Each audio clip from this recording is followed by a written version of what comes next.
ಎಲ್ರಿಗೂ ನಮಸ್ಕಾರ. ನಾ ಇವತ್ತೊಂದು ಹೊಸ ಡಿಶ್ ಅಂದ್ರೆ ಉದುರು ಪಿಟ್ಲ ಮಾಡಾಕತ್ತೀನಿ. ಇದು ನಮ್ಮ ಉತ್ತರ ಕರ್ನಾಟಕ ಸ್ಪೆಷಲ್. ಇದು ಹೆಂಗೆ ಮಾಡೋದು ಅಂತ ನೋಡೋಣ ಬರ್ರಿ.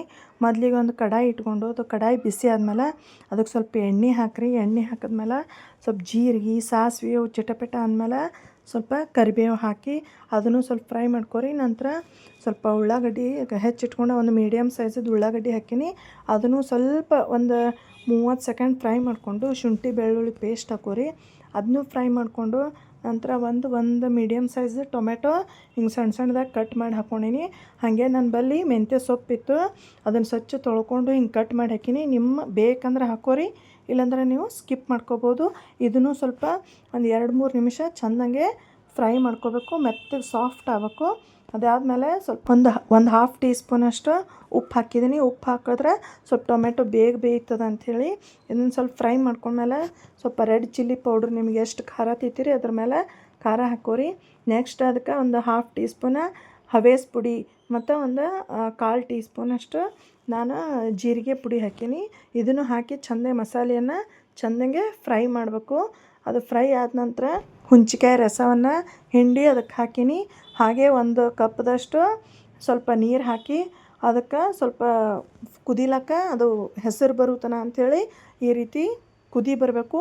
ಒಂದು 2 ಕುದಿ ಬಂದಮೇಲೆ ನಾವು ಕಡಲೆ ಹಿಟ್ಟನ್ನು ಹಾಕ್ಕೋಬೇಕು. ನಾನಿಲ್ಲಿ 1 ಮತ್ತು ಮ್ಯಾಲೊಂದು 1/4 ಕಪ್ದಷ್ಟು ಕಡಲೆ ಹಿಟ್ಟನ್ನು ತೊಗೊಂಡೀನಿ. ನೋಡಿರಿ ಈ ರೀತಿ ಚೆಂದಂಗೆ ಹಾಕ್ಕೊಟ್ನೆ ಹಾಗೆ ಸ್ಮ್ಯಾಶ್ ಆಗಬೇಕು. ಗಂಟು ಇರಲಾರ್ದಂಗೆ ಚೆಂದಂಗೆ ಕಲಿಸ್ಬೇಕು. ಅದು ಒತ್ತಿ ಕಲಿಸಿ ಒಂದು 2 ನಿಮಿಷ ಮುಚ್ಚಿಡಬೇಕು. ಮತ್ತು 2 ನಿಮಿಷ ಆದಮೇಲೆ ಮತ್ತೆ ತೆಗೆದು ಮತ್ತೆ ಫ್ರೈ ಮಾಡ್ಕೋಬೇಕು.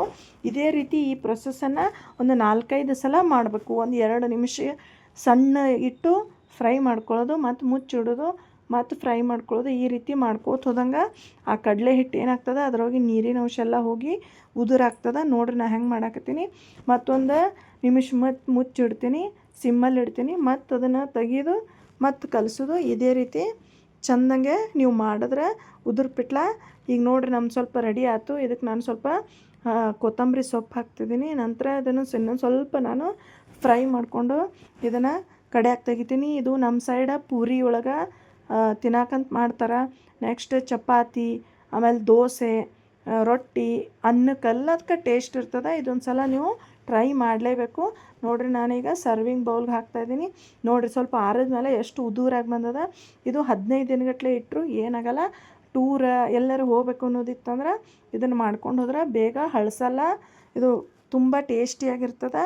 ಈ ವಿಡಿಯೋ ನಿಮಗೆ ಇಷ್ಟ ಆದರೆ ಲೈಕ್ ಮಾಡಿ, ಶೇರ್ ಮಾಡಿ, ಹಾಗೆ ನನ್ನ ಚಾನಲನ್ನು ಸಬ್ಸ್ಕ್ರೈಬ್ ಮಾಡಿ ಅಂತ ಹೇಳ್ತಾ ಥ್ಯಾಂಕ್ಸ್ ಫಾರ್ ವಾಚಿಂಗ್.